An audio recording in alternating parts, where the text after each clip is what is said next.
Love Your Kitchen, Designing the Heart of the Home, proudly sponsored by Blum, the podcast where we explore the art of crafting your dream kitchen. I'm your host, Faye Newman, a freelance kitchen designer with a passion for creating spaces that truly reflect the heart of the home. Hello and welcome to another episode of the Love Your Kitchen podcast. As ever, thank you very much for joining me. So today's episode is a special one. I'm talking through this beautiful, timeless shaker kitchen design. It's an L-shaped sort of room, so I feel like a lot of you might relate to this within your space. And what was great about this project and why I wanted to obviously, bring it onto the podcast today was purely the reconfiguration of the space. So we had no building work or, anything sort of, majorly happening from a renovation perspective for this particular design. It was simply a refurbishment of the existing space. So I wanted to show you the before photos and how it's changed from the, really sort of orange, sort of oak shaker style kitchens with lots of beading, lots of details, how it used to be, 50 years ago, or 20 to 50 years ago, right the way through to this beautiful, timeless, more of a fusion between the traditional and the contemporary kitchens.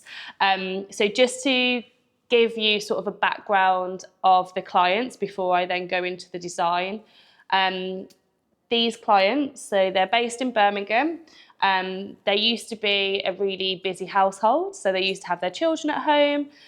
They've moved out and they've had a family of their own, so they have times where, or the majority of the time, it's just the both of them at home.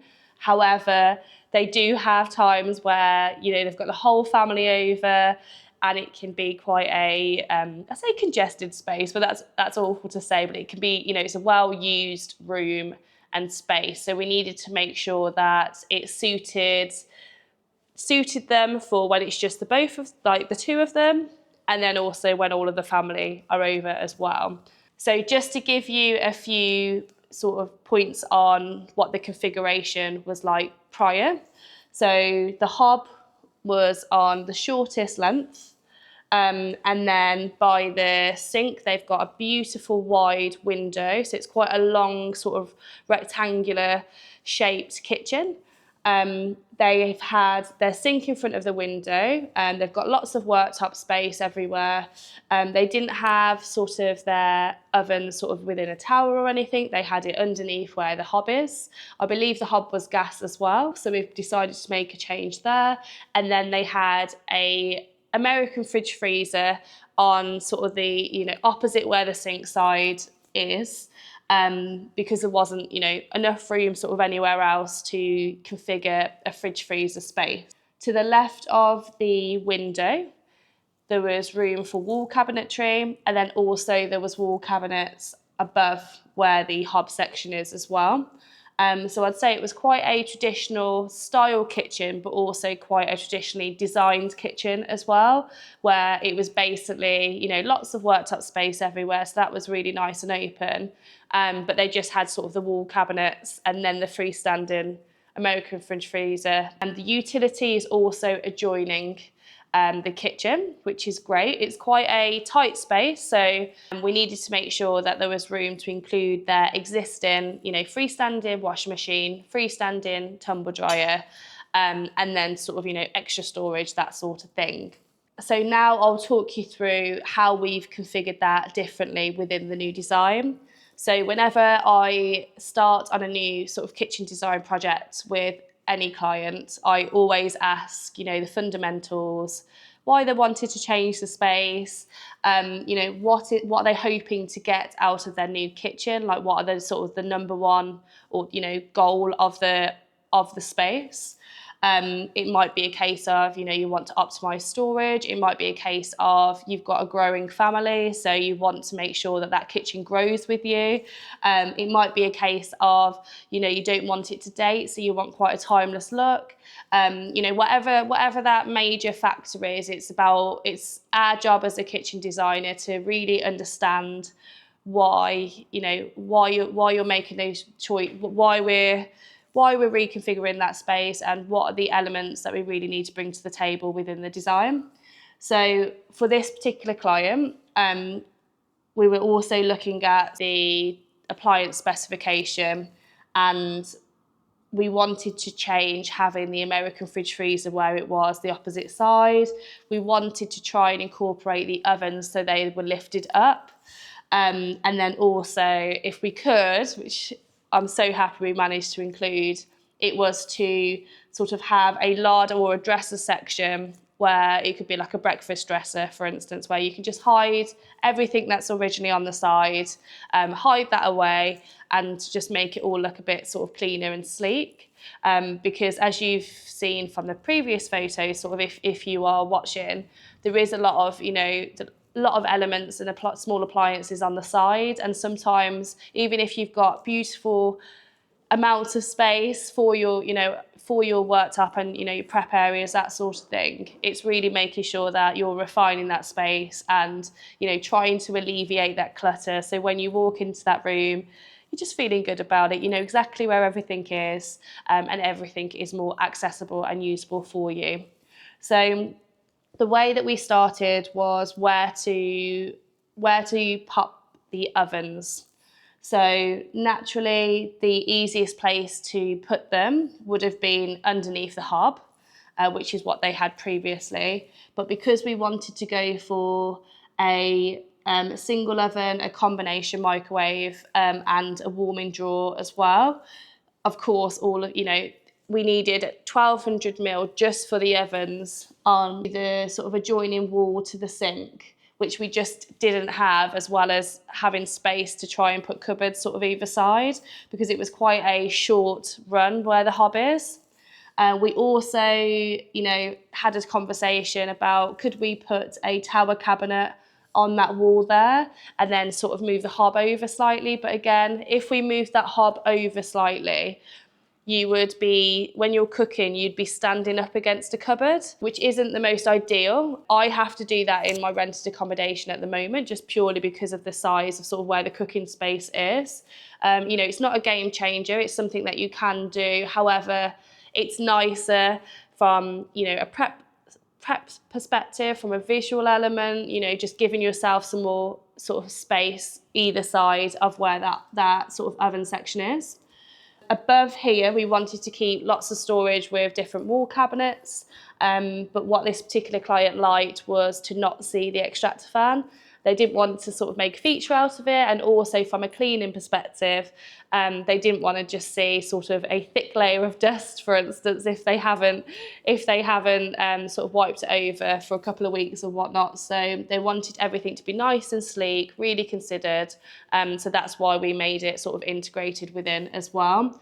Also, of course, having wall cabinet storage in that particular zone and space, so where the cooking area is, along with a big drawer pack underneath, just for, your everyday cooking essentials. It's really important to go through everything cabinet by cabinet and think, okay, what am I realistically going to store in this cabinet? How can I optimize that cabinet to best suit those objects?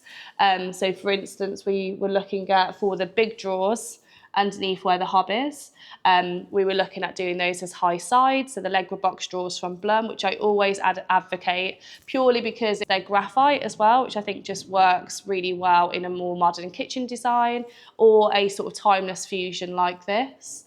But also because they have high sides all the way around, so it means that you're not having anything sort of slipping out the sides all the time, which again can get, if it's Tupperware or anything with like lids, even if you're putting your pots and pans under there, which I would assume in this sort of, I'd make the assumption in this particular layout that that's what this client would be doing. You don't want your lid sliding out or, a pan falling out if it's a smaller pan or anything, which is why the high-sided drawers underneath there, which, to be fair, shouldn't be too much different in cost to the standard drawer boxes where you have the sides that are open.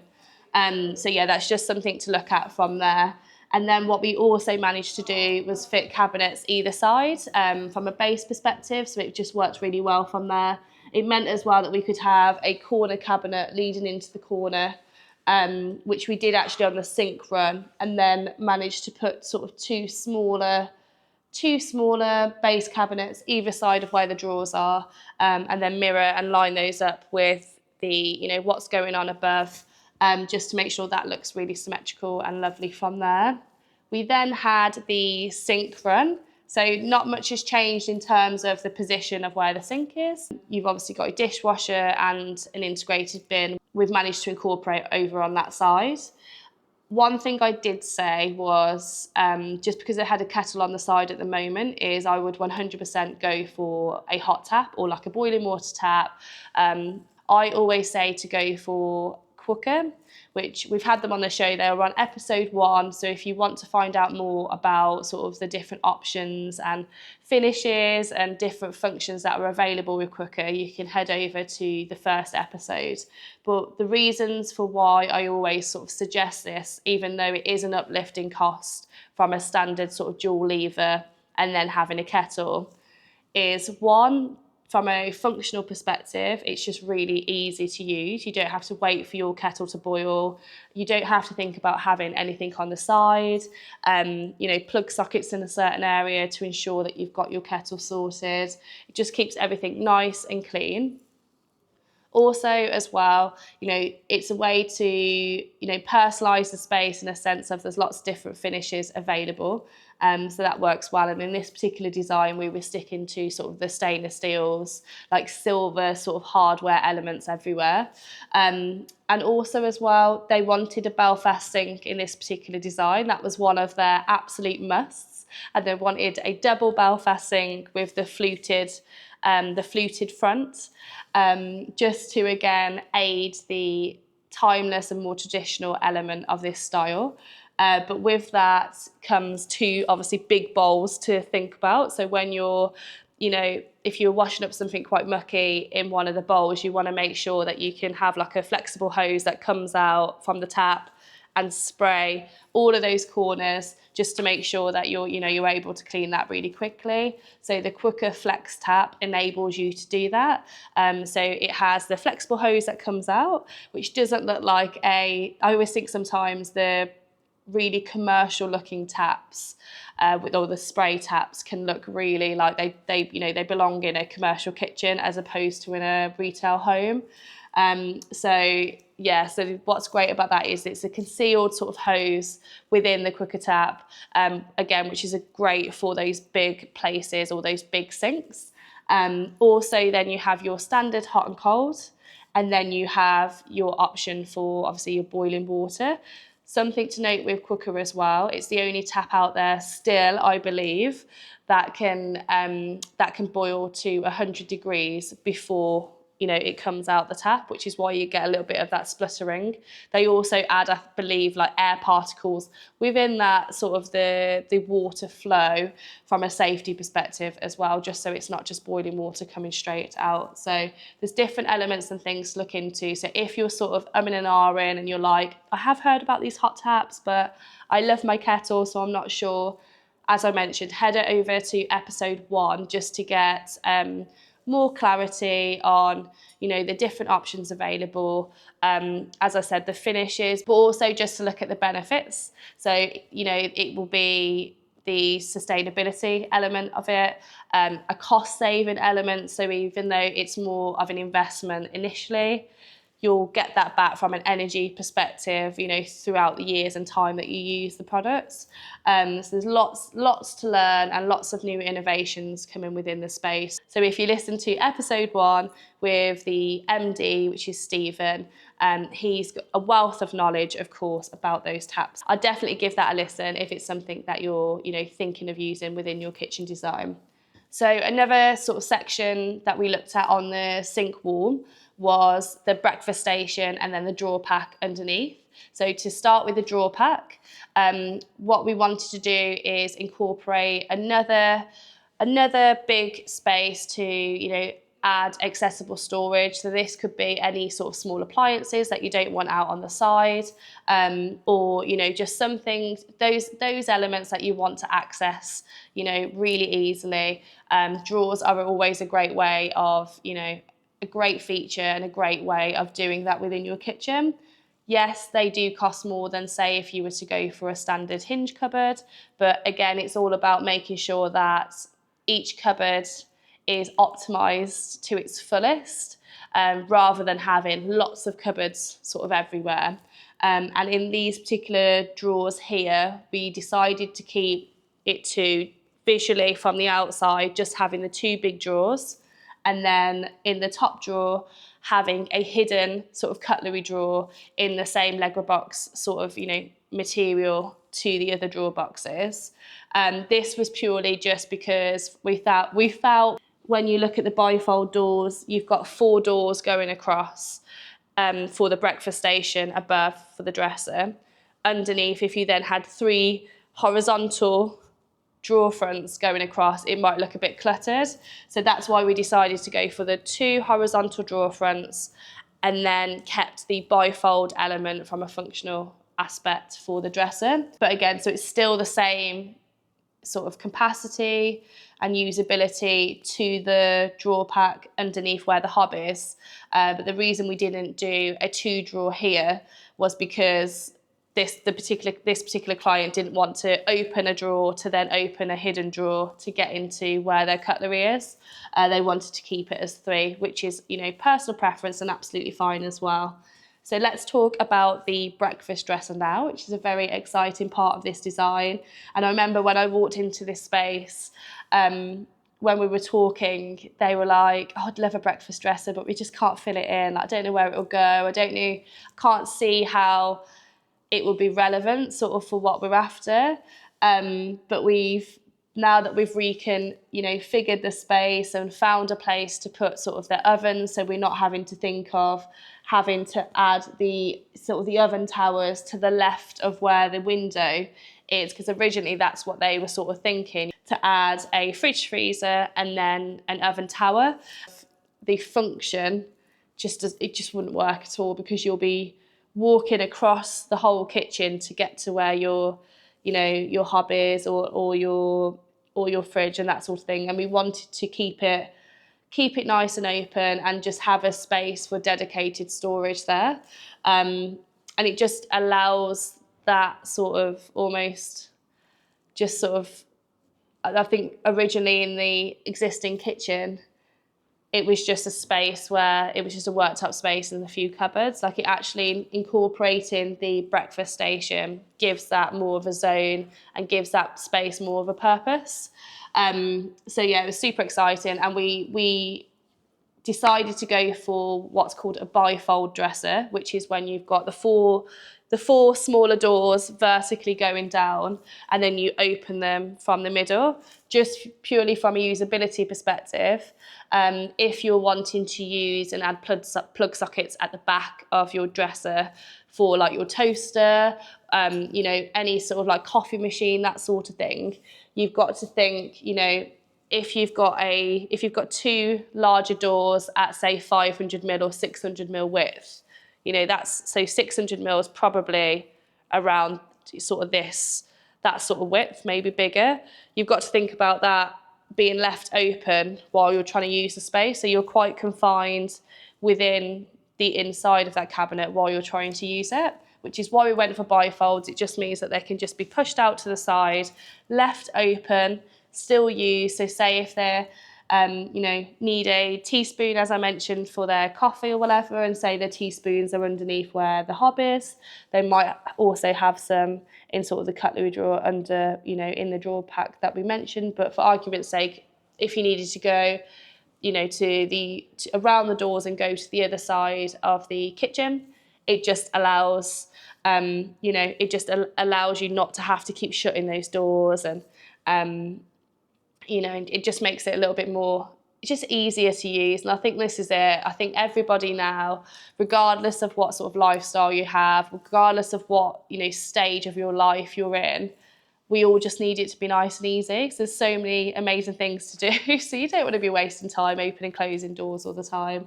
You want to just make sure it's nice, easy, and also looks beautiful to use as well. In this particular cupboard, we've also incorporated recessed strip lighting underneath all of the shelves. That's just a feature that, you know, especially if you're looking into a cabinet and say all the lights are behind you, sometimes it can feel quite dark in a confined space like that. So that's why, you know, dressers are a great place to add that light in and make it more of a focal point within the design. So yeah, I remember this when I first showed, this was the second revision actually on this design, when we made it sort of bigger on this section. When I showed the client, they were thrilled with this because they were like, I can't believe you've managed to fit it in, and then everything else sort of works around it. Opposite the sink wall, we've then got the stepped out element, which is where the utility goes into. So we had a doorway to think about. We've got the outside door to the right of that, on the adjoining wall. And then to the left, it steps back. And then originally, that's where their American fridge freezer was, with a horizontal radiator sort of going behind that American fridge freezer. So what we chose to do on this space was to add the integrated full height fridge, because they wanted a full height fridge and a full height freezer. So we had the integrated full height fridge in the kitchen in this section, and then to the left of that we had an oven tower with all three appliances that we needed. So the combination of a microwave and grill, the single oven, and then the warming drawer, and then added a drawer underneath as well. So that's perfect for standing up baking trays or anything that you need from there. We decided to add this in this space, even though it's going sort of, you know, when you're turning out of that oven, you haven't got a worktop straight there to, you know, put your hot tray down onto. It's closer from there than it would have been, you know, where the breakfast station is at the moment. So we decided that was the best place for the ovens, just to keep that cooking zone all together as much as possible. Ideally, if you can do it where you're not going across a walkway, then that's, you know, that's great. But in this circumstance, that's what we decided. And then I also said, why are we putting a horizontal radiator behind where your existing sort of American fridge freezer is? Why don't we just leave room and put a vertical radiator to the left of those tower cabinets? And rather than we could have just added another cupboard there. And when I was speaking with the client, they agreed that we just didn't need to. You know, we've got the storage facilities everywhere else. We've got, you know, enough worktop space. There's, you know, so many different elements that we've already getting from this design. We didn't need to think about an extra sort of, you know, a pull out or something to add to the left of that oven. And also as well, when you're walking into the space, so the main door, so walkway, was, you know, right by where those ovens are on the same wall that's from the hallway. And I always find, no matter how big a room we're working with, if you've got something tall as soon as you walk in, it can just make it look a little bit more enclosed and confined. So again, I think that aided, giving that little bit of breathing space, again, just, you know, gives a little bit more room, and it just makes it a little bit more usable. And another feature that we added, because I remember when we were talking to the client, they, you know, if they're going out walking all the time, if they've got, you know, their dog, they said that they always have shoes sort of, you know, near the door, near the outside door, so the opposite side of the kitchen.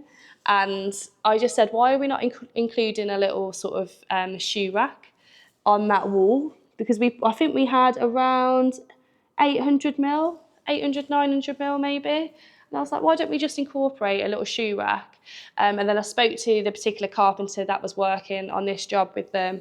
And yeah, we've done it as sort of like 2 big doors, and then we were going to, you know, put some shoe storage in there. And it just meant that we've done it at 1250 high with the 150 plinth. So it's quite a tall midi height cabinet. We've reduced the depth so that it's, you know, it fits within that section. It allows them then to add worktop or a furniture panel at the top of that cupboard, and just add some decorative features like, you know, beautiful vase, flowers, you know, plants, you know, anything that anything that, you know, they might want to store maybe on the work surface, they could bring it here, because we've lost the work surface now where underneath where the breakfast station is. So it just added a little quirky sort of decorative element there, but it still gave them an added function. So that's why we added the little shoe cupboard, which was great. And then leading into the utility room, which was next directly sort of left to the shoe cupboards. With this, as I mentioned, there was, you know, enough for sort of 3 cabinets, but when we were sort of talking about where to put the sort of tall appliances and like the, you know, the full height fridge, the full height freezer, had a conversation, you know, now that it's just the 2 of you, do you think you'd be happy with a 50-50 split integrated fridge freezer or a 70-30 split? And they were like, to be honest, for us that would have been fine, but when the whole family comes over, they just need, you know, they just need more storage and more capacity, which is why we've gone for a full height fridge next to the oven. And then what we decided to do is add a full height freezer within the utility space. It's not too far to walk. Obviously, it's not ideal. It'd be great to have that, you know, have enough space to have the fridge and freezer sort of next to each other. So when you're sort of getting everything out, or if you're putting your shopping away, it's all in one sort of zone. But equally, in this particular design, it wasn't too far away still, and it just allowed us to incorporate everything that they wanted within that space that they didn't think they'd be able to fit, and we managed to do it. And it still look, you know, it still functions well, and it doesn't look overly cluttered, and we just haven't put a tall cabinet there for the sake of having a tall cabinet. You know, really considered from a design perspective, you know, what to put where. So one thing in the utility that with the freezer was that they wanted the door to be hinged on the right hand side originally, just so normally that's sort of when you're looking at it sort of, you know, straight on, you normally have it as a right hand hinged if you're up against the wall to the right of the cabinet. However, because it was so tight and we had to go out and measure this space a few times just to be like, can we definitely fit in the freestanding appliances, the end panels in between that, and then also the tall fridge freezer, because it was a tiny filler to the right hand side of that fridge freezer. The fitter was like, we should just hinge it from the opposite way, so the left, so that when the client sort of walks into the utility, they haven't got a door straight in their face if it's open. So it's opening the other way. So even though from a visual perspective it might look like it's hinged the wrong way, but actually from a usability perspective, it's much easier. They can just walk in that space, open that door to the left. If they need to overextend that hinge slightly so that they can get sort of their shelves or anything out from the inside, they can do that as well. So that was just the logical thinking from there of what to do in that space. So it was, a great design to work on. And I was just so happy that from the first survey, we just, this particular client was really open about sort of their needs, what doesn't work for them, what they want to include, their absolute musts. And it just meant that we could, when I went into that space, we could really sort of solidify, ideas to start with and sort of, different things to think about. I remember when I spoke to the client about separating the fridge and the freezer and then having the freezer in the utility, they were a bit like, not sure about that. Or when we were talking about sort of the breakfast bar, that sort of thing, like the breakfast station, again, it at that moment on the site survey, they were struggling to visualise that, which is why when I then got the coloured visuals together, because originally they were looking at a green shaker door as well, which I absolutely loved. Always a fan of a green shaker. It just allowed them to visualise everything a little bit easier. And then sort of when you're looking at your existing kitchen, you can be like, okay, this is what it will look like on this wall. Some clients even stick the sort of, get their visuals printed out and pop them on the wall just so they can see the end goal. Because sometimes when you're spending all this money, if you've paid for a design service and then you're looking to spend, however many thousand on a kitchen, you need something to look forward to. So a lot of clients do that as well. But yeah, it was a beautiful project to work on, and these particular clients were just a joy to work with. And I'm hoping that me talking about the logical steps of how we've designed the space will really help you if you've got a sort of similar layout maybe, or or different ways to to think about how to reconfigure your space and make it a little bit more functional. If it's a case of you're doing a refurbishment as well, or maybe you're doing building work but you just can't visualize it, or you want some expert advice, of course I'm available to help. So I have a freelance kitchen and bedroom design business called Faye Newman Design. So I'd be more than willing to help you with your project. So I work with clients like this particular client, and we make sure that we create the most functional space first. Aesthetics, we look into the different style choices out there and make sure that we're finding sort of the right sort of style for you. And then I can also help you find, local suppliers in your area that could potentially sort of help you with your project. So I'm always happy to help. If you've got any questions about my design service, or if it's a case of you just want to have a complimentary 20-minute consultation, that's fine. You can do that by booking through my website. And what that sort of consultation is to find out more about you, what your project is, how I can help, and also just run through sort of my design packages and sort of just make sure that we're the right fit from there. So if that's something that you want to book, you can just go ahead and book that straight away. If it's a case of you're just loving, the content that we're producing on the Love Your Kitchen podcast and you just want that to continue, that's fine. Obviously, what you can do is follow the show, and then that will mean that you'll get notified of all of the new episodes to come. But thank you so much for watching or listening to this episode. I hope you find it helpful for your kitchen projects. Thank you for taking the time to watch this video today. If you have liked what we have spoken about, why not like and subscribe to this YouTube channel. Also, what you can do is click on the notification bell to keep yourself notified of all the new content to come.